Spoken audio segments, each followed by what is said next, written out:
આપણે બધો ખોરાક ખાવો જોઈએ। સૌથી પહેલા તો આપણે સ્વચ્છતા રાખવી જોઈએ। હાથ ધોઈને જમવું પડે, નખ કાપેલા રાખવા પડે, એવા ગંદા હાથે જમવાનું નહીં। તો આપણે સ્વચ્છતા રાખવી પડે।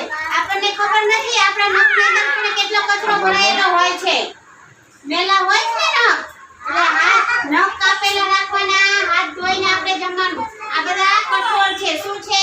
કઠોળ, વટોણા, તુવેર દાળ, રાજમા, ચણા, મસૂરની દાળ, આ બધા શાકભાજી છે। એ શાકભાજીને આપણે ધોઈને ખાવાના, ફળને ધોઈને ખાવાના। ખાવા જોવે ને? બધા શાકભાજી ખાવાના।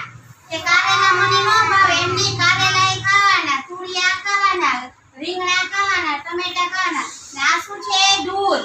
દૂધ રોજ 1 ગ્લાસ પીવાનો। આમાંથી આપણને સંપૂર્ણ આહાર મળે દૂધમાંથી।